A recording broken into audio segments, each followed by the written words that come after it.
এই লালমনিরহাটের মুসলমানেরা, খেরের ঘরে থাকো তুমি বাহাদুর, যদি তোমার চরিত্র সুন্দর থাকে, মা বাবাও দোয়া করবে, আলেম দোয়া করবে, মুরব্বীরাও দোয়া করবে, শিক্ষক দোয়া করবে। ও আমার কলিজার যুবক বাবারা, ও পর্দার আড়ালের আম্মা জানেরা, আপনার মতো কত মা 5 বেলার নামাজ পড়ে পর্দা করে, স্বামীর মাল হেফাজত করে, সন্তানকে আদর্শওয়ালা বানানোর মেহনত করে। আপনি কেন পারবেন না? আল্লাহর কাছে তওবা করেন। মুসলমান হইয়া কবরে যেতে হবে। মুসলমান হওয়া বলছিলাম কঠিন কেন? মুসলমান কেমনে হয়? আমরা এখানে যারা সবাই তো মুসলমান, আল্লাহ কেন বললেন মুসলমান হইয়া মরো? এই মুসলমান কোন মুসলমান? কয় তোমার মুসলমান তো নামে আছে, কাজে নাই। দাবি করি মুসলমান, নামাজ নাই। দাবি করি মুসলমান, পর্দা নাই, হালাল হারামের ভেদাভেদ নাই। আল্লাহ কয় এমন মুসলমান হও যে তোমার জীবনে কোনো গুনাহ না থাকে। কয় কইরা তো ফালাইছি। কয় গুনাহ যদি কইরা ফালাও, এখান থেকে পবিত্র হওয়ার একটা মেডিসিন আছে, তওবা। সামনে যেন কোনো গুনাহ না হয়, ওখান থেকে বাঁচার জন্য আর একটা মেডিসিন আছে, গ্রহণ করো। সামনের জীবনে গুনাহ থেকে বাঁচার মেডিসিনের নাম তাকওয়া। পেছনের গুনাহ থেকে বাঁচার মেডিসিনের নাম কি? তওবা। সামনের গুনাহ থেকে বাঁচার মেডিসিনের নাম তাকওয়া। তাকওয়া অর্জন করতে হলে লাগবে আল্লাহর প্রিয় যারা ওলি, তাদের নেক নজর, তাদের সাথে সম্পর্ক রাখো। দেখবা গুনাহ কম হবে, আল্লাহর ভয় অন্তরে চলে আসবে। দেখবা সামনের জীবনটাও পবিত্র। তওবার মাধ্যমে পিছনের জীবন পবিত্র হইয়া যদি কবরে যাইতে পারো, আল্লাহ পাক জান্নাতের বিছানা দিয়া দিবে। তওবা করার জন্য তৈরি হও। মনটাকে শুধু এতটুকু বুঝাও যে হাফিজ ভাই তো আমগো হুজুর হওয়ার কথা বলে নাই, হাফিজ ভাই তো আমগো পাগড়ি লাগাইবার জন্য তাকিদ দেয় নাই। বলছে আমি ডাক্তারি পড়লেও যেন নামাজ ছাড়ি না, নবীর উল্টা চলি না, ওলামায়ে কেরামের পরামর্শ ছাড়া যেন চলি না। ও যুবক বাবা, এই পরামর্শ নিয়ে তওবা করো। এরে নবীর উম্মতের দল, জীবনে তো চালাকি আর মনের গোলামি কম করলাম না, এখন থেকে তওবা করে নাও। আল্লাহর কাছে মনে মনে বলো, হে মালিক, এই ময়দানে মনে হয় আমার মতো গুনাহগার কেউ নাই। জীবনে কত নামাজ ছাড়লাম, কত বেপরদায় চললাম। ও আল্লাহ, তুমি জানার পরেও তো রাগ করিয়া পানি বন্ধ করো নাই, বাতাস বন্ধ করো নাই, খানা বন্ধ করো নাই। ও আল্লাহ, আজকে থেকে তওবার নিয়ত করে নিলাম, জীবনে আর নামাজ ছাড়বো না, বেপরদায় চলবো না, দাড়ি কাটবো না, মা বাবার দোয়া ছাড়া চলবো না। আল্লাহর কাছে যদি তওবা করো, আমার আল্লাহ মুহূর্তের মধ্যে জীবনের গুনাহ মাফ করবেন। পয়গম্বর মূসা আলাইহিস সালামকে আল্লাহ এক জমানায় পাঠাইলেন। ওই জমানার এক যুবক ছেলে এলাকার মধ্যে সন্ত্রাসী কর্মকাণ্ড করে বদনাম হয়ে গেছে। এলাকার সব মানুষ এক হইয়া মুসা নবীরে কয়, এই যুবকের এলাকার থেকে তাড়াইতে হবে। হাতে পায়ে রশি লাগাইয়া মা বাবা সহ রাজি হয়ে গেল, তাড়াইয়া দাও। এই ছেলের অত্যাচার আর চরিত্র এত খারাপ, আমি মা আমি বাবা সহ্য করতে পারি না। মুসা নবী অনুমতি নিয়া সবাই এরে বহু দূর জঙ্গলে ফালাইয়া দিল। হঠাৎ ওখানে যাইও অপরাধ, ওখান থেকে মানুষ আবার ওরে জঙ্গলে ফালায় দিছে, পাহাড়ের পার্শ্বে, ওখানে কেউ নাই। হঠাৎ যুবক হাতে পায়ে রশি লাগানো পাহাড়ের ভেতরে একা একা এখন কাঁদে, ও মালিক, জীবনে তো উল্টা পাল্টা কম করি নাই। আমার ডানে বামে কত ভক্ত ছিল, আমার অন্যায়ের সহযোগিতা করত, আমাকে বাধা তো দিত না ভুলেও। আমি অন্যায় করলে ওরাও সাপোর্ট দিত, ওরাও আমার সাথে কাজ করত। কিন্তু মাওলা, আজকে আমি একা হয়ে গেলাম, আমার এখন মরণের বিছানা, আমি অসুস্থ। কিন্তু মালিক, আমার আব্বা আম্মা যদি পাশে থাকতেন, আমার জন্য দোয়া করতেন মন দিয়া, ও আল্লাহ আমার ছেলেটারে সুস্থ বানাও। আমার যদি স্ত্রী থাকতো, আমার জন্য দোয়া করতো। ও আল্লাহ, আমি এখন একা, আমি চাই আর গুনাহ করব না। ও আল্লাহ, আমি গুনাহ নিয়ে কবরে যাব না, আমার এই বদনাম নিয়ে মরণের বিছানায় যাব না, এই বইলা কান্না শুরু করছে। আল্লাহ ওহী নাজিল করে কয়, মূসা অমুক এলাকায় যাও, ওখানে আমার একজন বন্ধু আছে, যাইয়া তারে জানাজা দিয়া দাফন করাও। মূসা নবী আইয়া দেখে ওই গুনাহগার সন্ত্রাসী এই যুবকের লাশ পড়ে রয়েছে। মূসা নবী কয়, এত অন্যায় করছে, এলাকার মানুষ অভিযোগ দিল, এলাকার থেকে তাড়ায় দিল, আল্লাহ কয় তার বন্ধু, এটা কেমন কথা? কয় আগে আল্লাহর অর্ডার মাইনা লই, দাফন টাফন কইরা আল্লাহর জিগে, আল্লাহ এই লোকটা না সেই সন্ত্রাসী? কাহা কথা, তুমি আরে ওলি বলছো, বন্ধু বলছো কেন? এ তো অপরাধী, মা বাবার উপরে বেজার। আল্লাহ কইরে, মূসা তুমি কি জানো না আমার এক নাম রহমান? তুমি কি জানো নি আমার এক নাম গফফার? এই বান্দা এমন কান্না দিছে, আমি চোখের পানি দেখা মায়া বাড়ছে, জীবনের এমন তওবা করেছে, আমি ওর জীবনের সব গুনাহ মাফ করে দিয়েছি। এক হাতে 5টা আঙ্গুল, আবার এক একটা আঙ্গুলে 4টা করে দাগ, 5 আঙ্গুলে দাগ আছে 20টা। অনর্থক আল্লাহ বানান নাই, আল্লাহ এগুলো ডিউটির জন্য দিছেন। কয় কি?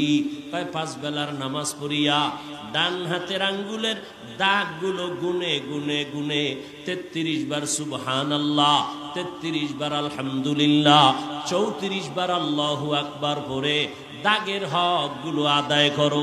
যদি না কইরা আদালতে দাঁড়াও, মিথ্যা বললেও তোমার উপায় নাই।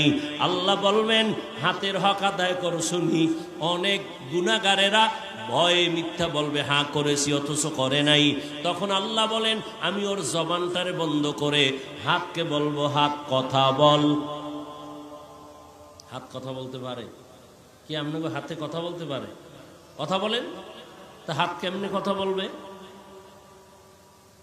আজীবনের জন্য এখান থেকে একটা মূল কথা মনে রাখবেন, দুনিয়ার সব বিবেক যেটাকে বলে হবে না, অসম্ভব, আমার রব বলে এটা আমার কুদরতে সম্ভব। মরা গাছে কথা বলতে পারে না, এটাই বাস্তব। আমার রব বলে আমি কুদরতি ক্ষমতা দিলে পারে, পারেনি। বিশ্বাস করলে মুমিন, অবিশ্বাস করলে বেঈমান। রহমতের নবী খেজুর গাছ, মরা খেজুর গাছে ট্যাক লাগায় খুতবা পড়েন। কিছুদিন পরে বলে এটা বাদ, নতুন মিম্বর বানায় খুতবা দাও। মানুষ যেমন কান্না করলে আওয়াজ হয়, মরা খেজুর গাছ এমন কান্না করতেছেন। রহমতের নবী বলেন, ও খেজুর গাছ কেন কান্না করো? কি চাও? আমি কি দোয়া করব তুমি আবার তাজা হবা, তোমার কাছে আবার খেজুর হবে, উম্মতেরা খাবে? কয় না তো কাঁদো কেন? বলে রহমতের নবীর বিরহের বেদনায় কান্না করি। সুবহানাল্লাহ। না সারাদিন বিড়ি টানলে সুবহানাল্লাহ কেমনি? জবানদারে নাপাক করে ফেলেছ। বাপ তো দেখাও বড় মাস্তান, হিসাব করে দেখো কুত্তা আমার চেয়ে ভালো। কুত্তা মালিকের জুতার বাড়ি খাইয়াও মালিকের গোলামি করে। সারা রাত একটা কুকুর মালিকের বাড়ি পাহারা দেয়, জীবনে কোনোদিন একটা কুকুর মালিকের সাথে বেয়াদবি করে না। বিনিময়ে বেতন কত? কথা কয় না, গালি আর লাথি। ঠিক, কিন্তু তুমি আমার মালিকের কেমন গোলাম? রাতের বেলা যে মইরা যাইতেছো, সকাল বেলা যদি আল্লাহ না উঠায় তোর কোন বাবাই উঠাইবে? ঘুমের মানুষ তো মরা, আবার আমরা তো দোয়াও করি আল্লাহ মরতেছি, আল্লাহুম্মা বিসমিকা আমুতু, ও মাওলা তোমার নামের উপরে মরতেছি। মরার মানুষ তো আর সজাগ হওয়ার উপায় নাই। আল্লাহ যদি সজাগ না করে তো এই মরাই তো শেষ মরা। ঘুমের মধ্যে মরে না? মরে না? এরে যুবক, যদি একটু চিন্তা করতা ঘুমের মধ্যে যদি আজরাইল আইসা হাজির হয় আমার জানটা নেওয়ার জন্য, আর আমার কানের মধ্যে যদি দেখে গানের তার লাগানো, আমি মুসলমান হিসাবে আল্লাহর আদালতে কেমনে দাঁড়াবো? এই চিন্তা যদি করতি রে যুবক, জীবনে গলায় ছুরি লাগাইতি, দাড়ির মধ্যে ছুরি লাগাইতি না। হরকে দারত খৌফে হক দার দিল মদাম জন্নতুল মাওয়া দেহদ রামকা। কয়দিন আর দুনিয়ায় বাহাদুরি করবা? ও যুবক, তুমিও মুসলমান আমিও মুসলমান, তোমার আল্লাহ আমার আল্লাহ কয়জন না আলাদা? বলো, তোমার নবী আমার নবী? জবান খুলো। তোমার আমার কোরআন, তোমার কোরআন আমার কোরআন এক হাদিস, তোমার কাবা আমার কাবা, তোমার ধর্ম আমার ধর্ম, তোমার কালেমা আমার কালেমা। তুমি আমি দুনিয়াতে আসছি সিস্টেমও, শুধু লালমনিরহাটের মানুষ লঙ্গি ভরে দুনিয়াতে জন্ম নিছ। সবার সিস্টেম এক, বিদায় বেলা কাফনের সংখ্যা হবে 3টা, তাও এক, কালার হবে আলাদা। বক্তা হিসাবে একটা সম্মানে কেউ কাফন বাড়াইয়াও দিবে না। রিক্সা ড্রাইভার হইয়া গরিব অবস্থায় মরলে একটা কাফন কেউ কমাইয়াও দিবে না। গরিবের যেমন 3টা কাফন, কোটিপতিওয়ালারও ওই 3টা কাফন, কালার কারো আলাদা হবে না। সবার কাফনের কালার কি?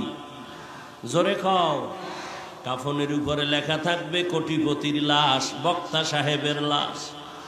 কে আলেম কে মূর্খ, কে ধনী কে গরিব, কে ইমাম কে মুসল্লি, কে পীর কে মুরিদ, কে এমপি কে মন্ত্রী, কে রাজা কে প্রজা। যতই ভাব দেখাই আমি আজ বড় বক্তা, তুমি ভাব দেখাও বড় টাকাওয়ালা ক্ষমতাওয়ালা, যতই ভাব দেখাই না কেন, যেদিন সাদা কাফনে ঢুকবি ওই দিন সব বাহাদুরি শেষ হয়ে যাবে। जिंदगी में बंदगी तू कर नहीं, जिंदगी में बंदगी तू कर नहीं, जिंदगी में बंदगी शर्मिंदा है, जिंदगी बे बंदगी शर्मिंदा है। दुनिया में हो दुनिया का तलबगार न हो, बाजार से गुजर हो खरीदार न हो। ये दुनिया एक मिसल कागज फूल है, ये दुनिया एक मिसल कागज फूल है, जिंदगी में बंदगी तू कर नहीं, जिंदगी में बंदगी शर्मिंदा है, जिंदगी बे बंदगी शर्मिंदा है। जिंदगी में बंदगी कुन बंदगी, बंदगी बे जिंदगी शर्मिंदगी। কারো জ্যৈষ্ঠ মাস, কারো সর্বনাশ।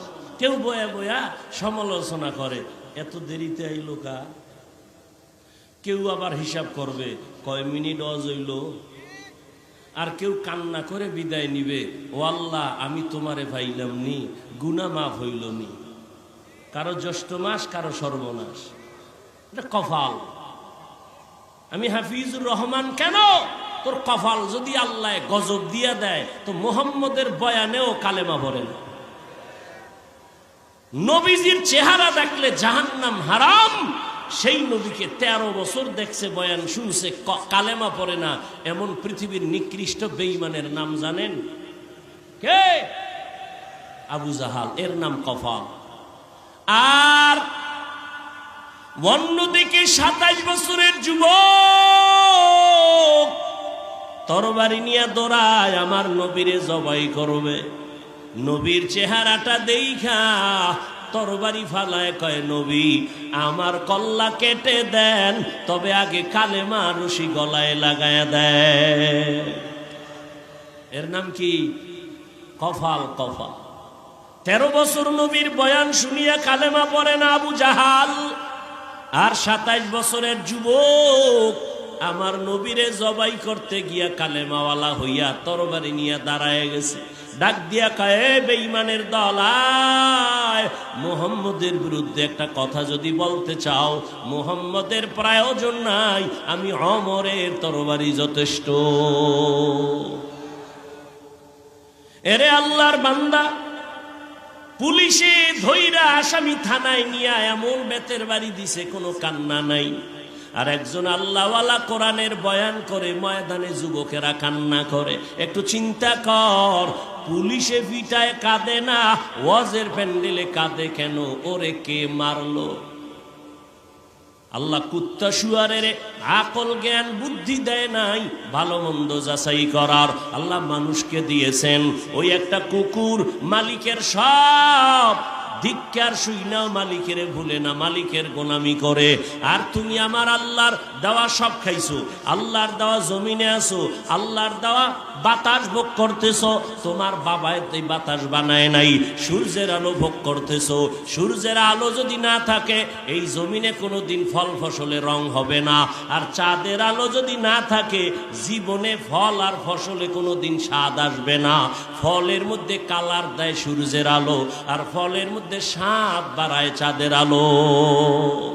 কাদের কুদরত দারি বর কামাল, আন্তা রব্বি আন্তা হাসবি জুল জালাল, তুহি কাদের জলিলুল্লাহ জাহাদার, বহর হালে তুহি মেরা নেগাহদার। তোমার আল্লাহ আমার আল্লাহ এক, নবী এক, কোরআন এক, কাবা এক, ধর্ম এক, কালেমা এক। দুনিয়াতে আসছি তাও এক, কাফনের সংখ্যা হবে 3টা তাও এক, কালারও সবার এক, কবরের সাইজ একটু আলাদা। এই এলাকার মানুষের কবর এক হাত বড়, কবরের সাইজও এক। কবরে প্রশ্ন করা হবে 3টা তাও এক। আমাকে যেই প্রশ্ন তোমাকেও সেই প্রশ্ন, ইমামকে যে প্রশ্ন মুসল্লিরও একই প্রশ্ন, মুমিনের যেই প্রশ্ন বেঈমানের একই প্রশ্ন। প্রশ্ন হবে 3টা। রবের পরিচয় দাও, ধর্মের পরিচয় দাও, রহমাতুল লিল আলামিনের পরিচয় দাও। রহমতের নবী বলেন, এই 3টা প্রশ্নের জবাব যে দিবে তার কবর হবে রওজাতুম মির রিয়াজিল জান্নাহ। আর যারা জবাব দিতে পারবে না তাদের কবর হবে হুফরাতুম মিন হুফারিন নার। কে পারবে কে পারবে না? হুজুরেরা পারবে। কথা বল না কেন? গ্যারান্টি আছে? ওরে হুজুরেরা পারার গ্যারান্টি যদি থাকতো, জান্নাতের টিকিট হাতে পাইছে 10 জন সাহাবা, পাইয়াও এত সুন্দর তাদের আমল, ইখলাস, তাকওয়া, নামাজ, রোজা, এরপরও জান্নাতের টিকিট হাতে রেডি 10 জন সাহাবা। জীবনভর নামাজে দাঁড়ায় কাঁদতেছেন, আল্লাহর আদালতে কেমনে দাঁড়ায়া হিসাব দিব? তাদের তুলনায় তো তোমার আমার নামাজ নাই, রোজা নাই, তেলাওয়াত নাই, ইমানও দুর্বল, শিরিকওয়ালা ইমান, আমলের তো খবর নাই। এরপরও যদি আবার চাপাবাজি করো, আমল না করলে দিল পরিষ্কার, তোমার মতো নিমক হারাম ধোকাবাজার কে হবে? তোমার তো গলায় রশি লাগাইয়া সারা জিন্দেগি কান্না দরকার। আবু বকর যদি জান্নাতের টিকিট পায়া কান্না করেন আল্লাহর আযাবের ভয়, তোমার তো আমার তো গলায় রশি লাগায় কান্না দরকার। কিন্তু কপাল বড় খারাপ, নিজেও কাঁদো না, কেউ যদি কান্না করে তাও পছন্দ করো না। কিছু কিছু নিমক হারাম নিজেও কান্না করে না, অন্যে কাঁদে জাহান্নামের ভয়ে তাও সহ্য করতে পারে না। নিজেও নামাজ পড়ে না, অন্যে নামাজ পড়ে তাও পছন্দ করে না। নিজেও দাড়ি রাখে না, অন্যে দাড়ি রাখে তাও পছন্দ করে না। নিজেও জিকির করে না, অন্যে জিকির করে আল্লাহর তাও সহ্য করতে পারে না। এই রকম কপাল পরা নিমক হারাম আছে না নাই? এর একমাত্র কারণ হলো আল্লাহর আযাবের ভয় তোমার আমার অন্তরে নাই। আর আল্লাহর কসম, ততদিন পর্যন্ত বয়ানি শুনবা কিন্তু কাজে লাগবে না, যতদিন পর্যন্ত আল্লাহর ভয় অন্তরে আসবে না। আর এটাও লিখে রাখো, আল্লাহর ভয় তাকওয়া ততদিন পর্যন্ত তোমার অন্তরে আসবে না যতদিন পর্যন্ত আল্লাহর প্রিয় বান্দাদের নেক নজর নিবা না। কোনো মাস্তানি চলবে না। ভালো আল্লাহর বান্দা ওলিয়ে কামেল, এদের নেক নজর নিবা তো কলবে তাকওয়া আসবে। একটা প্রমাণ আমি নগদ দেই। এই যুবক বাবারা, তোমরা যারা এখানে কষ্ট করে আসছো বসছো, আল্লাহকে সাক্ষী রেখে একটু জবাব দাও। উলামায়ে কেরামের বয়ান শুইনা আল্লাহকে সাক্ষী রেখে সত্য কথাটাই বলিও। বলো, তোমার এই 1 ঘন্টা 1.5 ঘন্টার বয়ানে তোমার অন্তরে একটা ধাক্কা লাগছে নি? মিছা কইস না, লাগছে? 1 ঘন্টার বয়ান উলামায়ে কেরামের সামনে বসিয়া 1 ঘন্টা সময় দিয়া বয়ান শুনে যদি তোর কলবে ধাক্কা লাগে, তাহলে যদি মাস বছরকে বছর উলামায়ে কেরামের সাথে চলো, ধাক্কা লাগতে লাগতে লাগতে লাগতে গুনাহ সাইরা নেক দইরা মনে হয় তুমি জান্নাতের ছবি দেইখা কবরে যাইবা। সোহবতে সালেহ তোরা সালেহ কুনাত, সোহবতে তালে তোরা তালে কুনাত। ও আল্লাহর বান্দারা, সৎসঙ্গে স্বর্গবাস, অসৎসঙ্গে সর্বনাশ। আল্লাহ বলেন আমাকে ভয় কর। ভয়ের নাম তাকওয়া। এখানে সবাইকে যদি জিজ্ঞাসা করি আপনারা কারা কারা আল্লাহকে ভয় করেন, সবাই হাত উঠায় বলবে আমরা ভয় করি। নামাজ পড়ে না কয় ভয় করি, দাড়ি নাই বলে ভয় করি, গাঞ্জা খায় মদের বোতল নিয়ে দৌড়ায় সেও বলে আল্লাহরে ভয় করি। আমরা নামাজিরাও বলি আল্লাহকে ভয় করি, পর্দা করিয়াও বলি ভয় করি।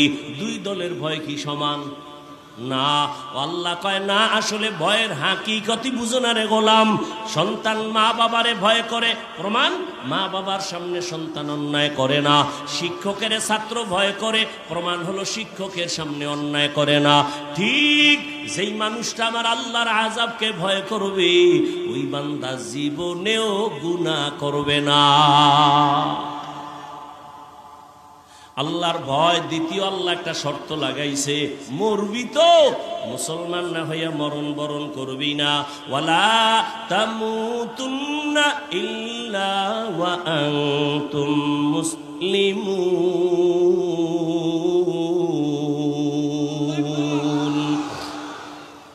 আল্লাহ কয় নাই এই মানুষ বক্তা না হইয়া মরবি না, পীর না হইয়া মরবি না, ডাক্তার না হইয়া মরবি না, প্রিন্সিপাল না হইয়া মরবি না, একজন বড় মুহাদ্দিস মুফতি মুফাসসির না হইয়া মরবি না। আল্লাহ এটা বলেন নাই। টাকাওয়ালা না হইয়া মরবি না, আল্লাহ বলেন নাই। আল্লাহ বলে মুসলমান না হইয়া মরবি না। কথাটা মুমিনকে বলেছেন। এই জন্য আল্লাহওয়ালারা উলামায়ে কেরাম কয় পীর হওয়া সহজ, বক্তা হওয়া সহজ, শাইখুল হাদিস হওয়া সহজ, মুহতামিম প্রিন্সিপাল হওয়া সহজ, মুসলমান হওয়া বড় কঠিন। মুসলমানি বওয়াদ গরদন নেহাদন এনানে খুদবা দস্তে খাজাদাদন গর্ব সুরত আদমি ইনসাবুদে আহমদবু জাহলো হামেক সাবুদে আদমিরা আদমিয়ত লাজেমাস্ত উদরাগর বুনাবাশদ হিজমাস। কষ্ট হইতেছে না? এটাও তো একটা মিছা কথা। কষ্ট হইতেছে, হয়তো বলেন নাই মুহব্বতে। মুহব্বতের মধ্যেই কষ্ট। কষ্ট না থাকলে এই মুহব্বতের দাম নাই। কি আপনারও আল্লাহ এক, আমারও আল্লাহ এক, নবী এক, কোরআন এক, হাদিস এক, আপনিও মুসলমান, কিন্তু আমি টুপি খুলতে চাই না, আপনি টুপি দিতে চান না। বিষয় কি? আমি দাড়ি কাটলে লজ্জা পাই, আপনি দাড়ি রাখতে লজ্জা পান। আপনি কত ভিআইপি মুসলমান। আমি মসজিদে না গেলে লজ্জা পাই, আপনি মসজিদে গেলে লজ্জা পান। আমি পর্দা না করলে লজ্জা লাগে, আপনার পর্দা করতে লজ্জা লাগে। বিষয়টা কি বাবা? কেমন মুসলমান তুমি? নাকি আমি ভুলে আছি তুমি সঠিক, না তুমি ভুলে আছো আমি সঠিক? বুঝাইতেও পারতেছি না। গাধার মতো সারা দুনিয়াতে ওলামায়ে কেরাম এত কষ্ট করে, নিজের বউ মাইয়া বলা নিয়ে এত টেনশন করে না। উম্মতের নিয়ে যেই পরিমাণ আলেম টেনশন করে, দুনিয়ার কেউ এমন টেনশন করে না। ওলামায়ে কেরাম এই জাতির জন্য যেই পরিমাণ ত্যাগ স্বীকার করে, দুনিয়াতে দ্বিতীয় কেউ এরকম ত্যাগ স্বীকার করে না। করে না। সবাই ধান্দাবাজ আর চান্দাবাজ, কিন্তু উলামায়ে কেরাম নিঃস্বার্থভাবে খেদমত করতেছে, চিল্লাইতেছে। তাবলীগওয়ালাদের মেহনত, পীর মাশায়েখের মেহনত, উলামায়ে আহলে হকের মেহনত, বক্তাদের মেহনত, ইমাম ও খতিবের মেহনত। টার্গেট কি? আমার দলে আসো। না না না, আমি আমার ইমানের কথাই বলে যাই। এখানে এতক্ষণ চিল্লাইতেছি, কি পরিমাণ কষ্ট! দুনিয়াতে চিল্লাইয়া কথা বলার মতো কষ্ট জমিনে আর কোথাও নাই। দুনিয়ার সব থেকে কষ্টের কাজ হলো অনবরত কথা বলা। আল্লাহ বলাইতেছেন না হয় সম্ভব না, কিন্তু একবারও কিন্তু বলি নাই, এই লালমনিরহাটের মুসলমানেরা, আমি পাঁচকল্লিওয়ালা, তোমরাও পাঁচকল্লি দাও, না হয় গোমরা ধ্বংস হয়ে যাইবা। আমি কওমি মাদ্রাসার সন্তান, তুমিও যদি কওমিতে না যাও ধ্বংস হয়ে যাইবা। একবারও বলি নাই আমি তাবলীগের লাইনের সন্তান, আমি পীরের মুরিদ, তুমিও তাবলীগের যাও, পীরের কাছে যাও, না হয় জাহান্নাম ছাড়া উপায় নাই। একবারও বলি নাই। ইনশাআল্লাহ বলার কোনো ভয়ও তোমার অন্তরে নাই। বরং আমি তোমারে শুধু একটা পরামর্শ দিয়া যাব, তুমি স্কুলে পড়ো, কলেজে পড়ো, ওখানে থাইকা জান্নাতের পথটা ওপেন করো। তুমি চাকরি করো বাবা, ওখানে থাইকা জান্নাতের পথটা ওপেন করো। তুমি ব্যবসা করো, ওখানে থাইকাই জান্নাতের পথ ওপেন করো। করা যায় না? তোমার মতো যুবক জীবনে মাদ্রাসায় পড়ে নাই, আলিফ বাতাও জানে না, কিন্তু তাকায় দেখছো স্কুল কলেজে পড়িয়াও দাড়িওয়ালা 5 বেলার নামাজ পড়ে। সত্য কথার সাক্ষী দাও, আসেনি? আর ওয়াজের দরকার নাই। দরজা জানালা বন্ধ কইরা নিজের পায়ের জুতাটা খুইলা কপালে বাড়ি দিয়ে কবি, এই বেটা তোর কপালে তো খারাপ কেন? তোর মতো যুবক স্কুলে ভইরা নামাজ পড়ে, দাড়ি রাখে, তুই পারো না কেন? তোর কপালে কার জানি অভিশাপ লাগছে। সারাটা রাত মোবাইলে গুনাহ করেছো, দরওয়াজা জানালা বন্ধ করে সারাটা রাত মোবাইল নিয়ে কবিরা গুনাহ করেছো। কেউ দেখে নাই, আমার আল্লাহ দেখছেনি। ওই কবিরা গুনার কারণে তোর চেহারার মধ্যে কোনো আলো নাই, কোনো নূর নাই, তাকাইলে মায়া লাগে না। তোর চেহারাটা এতটা নোংরা, তোর ওদিকে শরীরটাও শেষ হয়ে গেছে, তোর খবর নাই। এই মোবাইলের কারণে তোর চোখের পাওয়ার শেষ, কিডনি শেষ, হাড় দুর্বল, মাথা ব্যথা বেড়ে গেছে, বুকে ব্যথা বেড়ে গেছে, যৌবনও শেষ, জীবনও শেষ, চরিত্রটার কোনো ভালাই নাই। একটা যুবক দাঁড়াইয়া বুকে হাত লাগাইয়া আল্লাহরে সাক্ষী রেখে বলতে পারবি না, হুজুর আলহামদুলিল্লাহ, আমি মোবাইল চালাই আর না চালাই, আমার চরিত্রের মধ্যে কোনো কলঙ্কের দাগ নাই। আমার আল্লাহকে সাক্ষী রেখে বলার সাহস তোর মধ্যে নাই। কারণ এই মোবাইলের দ্বারা কয়টা মাইয়ার কাছে তুই চরিত্র বিক্রি করছো, আমার মাওলা বেহেতর জানে। কতটা মেয়ের জীবনের উপরে হামলা করেছো, চরিত্র নষ্ট করেছো। যাদের কলবে চক্ষু খোলা, তারা তোর কপালের দিকে তাকাইলে ধরে ফেলবে। ও যুবক বাবা, একটু চিন্তা করো। তোমার মতো আবার কিছু যুবক তো আছে, স্কুল কলেজে পড়ে, নামাজ পড়ে, রাস্তায় গাড়ি চালায়, নামাজ ছাড়ে না। বলো বাবা, তুমি কেন পারবা না? তোমার মতো যুবক র্যাব, আর্মি, পুলিশ, বিডিআরের চাকরি করে, ডাক্তার, ডক্টর, প্রফেসর, ইঞ্জিনিয়ার, 5 বেলার নামাজ পড়ে। বলো তুমি কেন পারো না? তোমার মতো যুবক ময়দানে কৃষিকাজ করে, নামাজ ছাড়ে না। নদীর মধ্যে মাছ ধরিয়াও নামাজ ছাড়ে না। তোমার মতো যুবক জমিনের মধ্যে শ্রমিকের কাজ করে, নামাজ ছাড়ে না। বৃদ্ধ বাবাজি, আপনার মতো বুড়ারা মসজিদে গিয়া 5 বেলার নামাজ পড়ে, আপনি কেন পারেন না? ও পর্দার আড়ালের আম্মা জানেরা, বোনেরা, আপনাদের জীবন কত ধন্য। এই স্টেজে 12টা ছেলের মাথায় পাগড়ি দিলাম, ওদের সিনার মধ্যে কোরআন পুরাটাই জমা। কে করেছেন? আজকে খবর নাও, ওদের মা বাবার মতো ঈদের আনন্দে আর কেউ নাই। এরে আম্মা জান, আপনার কি মনে চায় না একজন আলেমের মা হইয়া কবরে যাবেন? আপনি কি চান না আপনার সন্তানের আচরণে মানুষ দোয়া করবে, আলেম দোয়া করবে? আপনি কি এমন একটা আদর্শ সন্তানের মা হতে চান না? যদি চান, পরামর্শ দিয়ে গেলাম, সন্তানটাকে ডাক্তার বানাইয়েন, আদর্শ ডাক্তার। আপনার সন্তানকে ইঞ্জিনিয়ার বানাবেন, আদর্শ ইঞ্জিনিয়ার। আপনার সন্তানকে প্রফেসর বানাবেন, আদর্শ প্রফেসর। দাবি আমার একটা বেয়াদব বানাবেন না। আপনার সন্তানের আচরণে কোনোদিন যেন কোনো আলেম কষ্ট না পায়, আপনার সন্তানের ব্যবহারে কোনোদিন যেন মা বাবা কষ্ট না পায়, শিক্ষকেরা কষ্ট না পায়। কারণ ও যুবক, তোমার জীবনের সফলতার জীবন যদি চাও, তোমার 3 জায়গার দোয়া লাগবে, না হয় পারবা না। আল্লাহর কসম, প্রথম তোমার দোয়ার পুঁজি হলো মা বাবার দোয়া।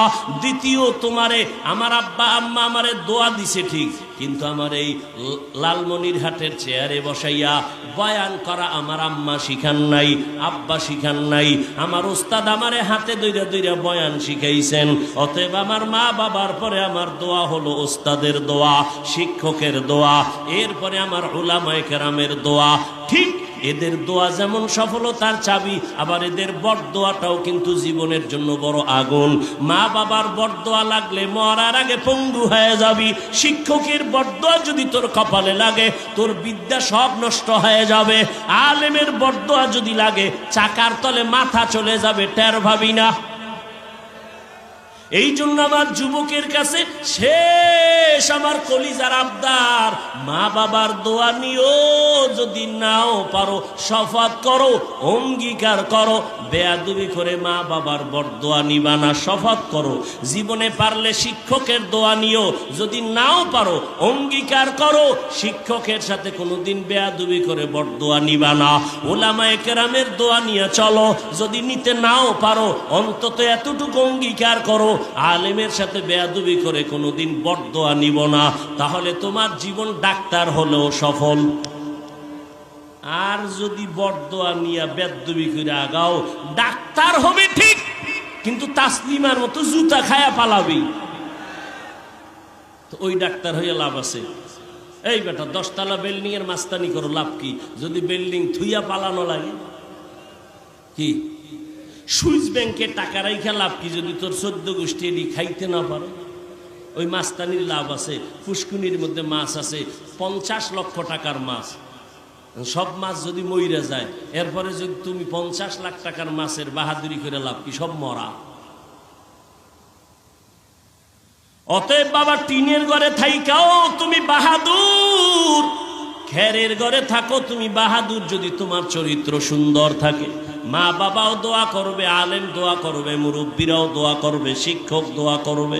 ও আমার কলিজার যুবক বাবারা, ও পর্দার আড়ালের আম্মা জানেরা, আপনার মতো কত মা 5 বেলার নামাজ পড়ে, পর্দা করে, স্বামীর মাল হেফাজত করে, সন্তানকে আদর্শওয়ালা বানানোর মেহনত করে। আপনি কেন পারবেন না? আল্লাহর কাছে তওবা করেন। মুসলমান হইয়া কবরে যেতে হবে। মুসলমান হওয়া বলছিলাম কঠিন কেন? মুসলমান কেমনে হয়? আমরা এখানে যারা সবাই তো মুসলমান, আল্লাহ কেন বললেন মুসলমান হইয়া মরো? এই মুসলমান কোন মুসলমান? কয় তোমার মুসলমান তো নামে আছে, কাজে নাই। দাবি করি মুসলমান, নামাজ নাই। দাবি করি মুসলমান, পর্দা নাই, হালাল হারামের ভেদাভেদ নাই। আল্লাহ কয় এমন মুসলমান হও যে তোমার জীবনে কোনো গুনাহ না থাকে। কয় কইরা তো ফালাইছি। কয় গুনাহ যদি কইরা ফালাও, এখান থেকে পবিত্র হওয়ার একটা মেডিসিন আছে, তওবা। সামনে যেন কোনো গুনাহ না হয়, ওখান থেকে বাঁচার জন্য আর একটা মেডিসিন আছে, গ্রহণ করো। সামনের জীবনে গুনাহ থেকে বাঁচার মেডিসিনের নাম তাকওয়া। পেছনের গুনাহ থেকে বাঁচার মেডিসিনের নাম কি? তওবা। সামনের গুনাহ থেকে বাঁচার মেডিসিনের নাম তাকওয়া। তাকওয়া অর্জন করতে হলে লাগবে আল্লাহর প্রিয় যারা ওলি তাদের নেক নজর, তাদের সাথে সম্পর্ক রাখো। দেখবা গুনাহ কম হবে, আল্লাহর ভয় অন্তরে চলে আসবে। দেখবা সামনের জীবনটাও পবিত্র, তওবার মাধ্যমে পিছনের জীবন পবিত্র হইয়া যদি কবরে যাইতে পারো আল্লাহ পাক জান্নাতের বিছানা দিয়া দিবে। তওবা করার জন্য তৈরি হও। মনটাকে শুধু এতটুকু বুঝাও যে হাফিজ ভাই তো আমগো হুজুর হওয়ার কথা বলে নাই, হাফিজ ভাই তো আমগো পাগড়ি লাগাইবার জন্য তাকিদ দেয় নাই, বলছে আমি ডাক্তারি পড়লেও যেন নামাজ ছাড়ি না, নবীর উল্টা চলি না, ওলামায়ে কেরামের পরামর্শ ছাড়া যেন চলি না। ও যুবক বাবা, এই পরামর্শ নিয়ে তওবা করো যে আমার মতো যুবক চাকরি করে, ব্যবসা করে, লেখাপড়া করিয়েও যদি নামাজ পড়ে, মা বাবার দোয়া নিয়ে চলে, মুরব্বী শিক্ষক ওলামায়ে কেরামের দোয়া নিয়ে চলে, আমি কেন পারবো না? মনে মনে আল্লাহকে বলো, আল্লাহ জীবনে তো অন্যায় কম করি নাই, আমার অন্যায়ের খবর, গুনার খবর আমার মা বাবা ভাই বোনেরা কেউ জানে না। ও আল্লাহ তুমি জানো, আজকে থেকে তওবার নিয়ত করে ফেলতেছি, মরিয়া গেলে যাব, হায়াতের মালিক তো তুমি, ইজ্জতের মালিক তুমি, রিজিকের মালিক তুমি। ও আল্লাহ আর কোনোদিন মরিয়া গেল নামাজ ছাড়বো না, দাড়ি আর কাটবো না, বেপরদায় চলবো না, মা বাবার সাথে বেয়াদবি করবো না, ওলামায়ে কেরামের পরামর্শ নিয়া, মুরব্বী শিক্ষকদের দোয়া নিয়া নবীজির তরিকা মেনে চলবো, নামাজ পড়বো, চোখ দিয়া কোনো হারাম জিনিস দেখবো না, জবান দিয়া কারোকে জুলুমের কথা বলবো না, হাতের দ্বারা জুলুম করবো না, চরিত্র নষ্ট করবো না। এইভাবে যদি তওবা করতে পারো আমার আল্লাহ তোমার জীবনটাকে পবিত্র বানায় দিবেন।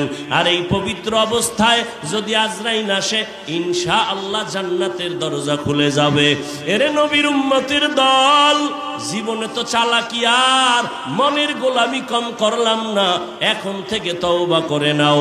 আল্লাহর কাছে মনে মনে বলো, হে মালিক এই ময়দানে মনে হয় আমার মতো গুনাহগার কেউ নাই, জীবনে কত নামাজ ছাড়লাম, কত বেপরদায় চললাম, ও আল্লাহ তুমি জানার পরেও তো রাগ করিয়া পানি বন্ধ করো নাই, বাতাস বন্ধ করো নাই, খানা বন্ধ করো নাই। ও আল্লাহ আজকে থেকে তওবার নিয়ত করে নিলাম, জীবনে আর নামাজ ছাড়বো না, বেপরদায় চলবো না, দাড়ি কাটবো না, মা বাবার দোয়া ছাড়া চলবো না। আল্লাহর কাছে যদি তওবা করো আমার আল্লাহ মুহূর্তের মধ্যে জীবনের গুনাহ মাফ করবেন। পয়গম্বর মূসা আলাইহিস সালামকে আল্লাহ এত এক জমানায় পাঠাইলেন, ওই জমানার এক যুবক ছেলে এলাকার মধ্যে সন্ত্রাসী কর্মকাণ্ড করে বদনাম হয়ে গেছে। এলাকার সব মানুষ এক হইয়া মুসা নবীরে কয় এই যুবকের এলাকার থেকে তাড়াইতে হবে।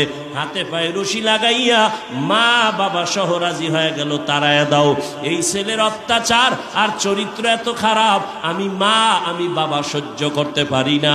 মুসা নবী অনুমতি নিয়া সবাই এরে বহু দূর জঙ্গলে ফালাইয়া দিল। হঠাৎ ওখানে যাইও অপরাধ, ওখান থেকে মানুষ আবার ওরে জঙ্গলে ফালাইয়া দিছে পাহাড়ের পার্শ্বে, ওখানে কেউ নাই। হঠাৎ যুবক হাতে পায়ে রশি লাগানো পাহাড়ের ভেতরে একা একা এখন কাঁদে, ও মালিক জীবনে তো উল্টা পাল্টা কম করি নাই, আমার ডানে বামে কত ভক্ত ছিল, আমার অন্যায়ের সহযোগিতা করত, আমাকে বাধা তো দিত না, ভুলেও আমি অন্যায় করলে ওরাও সাপোর্ট দিত, ওরাও আমার সাথে কাজ করত। কিন্তু মাওলা আজকে আমি একা হয়ে গেলাম, আমার এখন মরণের বিছানা, আমি অসুস্থ, কিন্তু মালিক আমার আব্বা আম্মা যদি পাশে থাকতেন, আমার জন্য দোয়া করতেন মন দিয়া, ও আল্লাহ আমার ছেলেটারে সুস্থ বানাও, আমার যদি স্ত্রী থাকতো আমার জন্য দোয়া করতো, ও আল্লাহ আমি এখন একা, আমি চাই আর গুনাহ করব না, ও আল্লাহ আমি গুনাহ নিয়ে কবরে যাব না, আমার এই বদনাম নিয়ে মরণের বিছানায় যাব না। এই বইলা কান্না শুরু করছে। আল্লাহ ওহী নাজিল করে কয়, মূসা অমুক এলাকায় যাও, ওখানে আমার একজন বন্ধু আছে, যাইয়া তারে জানাজা দিয়া দাফন করাও। মূসা নবী আইয়া দেখে ওই গুনাহগার সন্ত্রাসী এই যুবকের লাশ পড়ে রয়েছে। মুসা নবী কয় এত অন্যায় করছে, এলাকার মানুষ অভিযোগ দিল, এলাকার থেকে তাড়ায় দিল, আল্লাহ কয় তার বন্ধু, এটা কেমন কথা? কয় আগে আল্লাহর অর্ডার মাইনা লই, দাফন টাফন কইরা আল্লাহর জিগে আল্লাহ এই লোকটা না সেই সন্ত্রাসী? হ্যাঁ। কথা তুমি আরে ওলি বলছো, বন্ধু বলছো কেন? এ তো অপরাধী, মা বাবার উপরে বেজার। আল্লাহ কইরে মুসা তুমি কি জানো না আমার এক নাম রহমান? তুমি কি জানো নি আমার এক নাম গফফার? এই বান্দা এমন কান্না দিছে, আমি চোখের পানি দেখা মায়া বাড়ছে, জীবনের এমন তওবা করেছে, আমি ওর জীবনের সব গুনাহ মাফ করে দিয়েছি। আতিনা ফি দারি দুনিয়া না হাসান, আতিনা ফি দারে উকবা না হাসান, ইয়া গিয়াসাল মুস্তাগীসিন ইহদিনা লিফতিখারা বিল উলুমে ওয়াল গিনা। জীবনভর বয়ান শুনে লাভ কি? বয়ান তো আপনারাও জানেন, কিন্তু আমলের খাতা যদি শূন্য হয়ে যায়। অতএব আমি বলবো, ও এলাকার যুবক বাবারা, বৃদ্ধ বাবাজিরা, পর্দার আড়ালের মা বোনেরা, আল্লাহর কাছে তওবা করেন, আর মনে মনে বলেন আর নামাজ ছাড়বেন না, বেপরদায় চলবেন না, আর দাড়ি কাটবেন না, মা বাবার দোয়া নিয়ে, আলেম ওলামাদের দোয়া নিয়ে চলবেন। তওবা সবার কপালে নসিব হবে না। ওই যে আবু জাহালের কথা বলছিলাম আর ওমরের কথা বলছিলাম, জানি না কার কপাল খারাপ কারটা ভালো। যাদের অন্তর তৈরি হয়েছে তওবা করার জন্য, মুনাফিকি অন্তরে নাই, তাদেরকে বলবো তওবার খাঁটি নিয়ত থাকলে দুটো হাত আমার আল্লাহকে দেখায়া দেন। আয় আল্লাহ হাতগুলো কবুল করেন, তওবা কবুল করেন, তওবার উপরে মজবুত হইয়া চলার মতো তৌফিক দান করেন, আমিন। আলহামদুলিল্লাহি রাব্বিল আলামিন, ওয়াসসালাতু ওয়াসসালামু আলা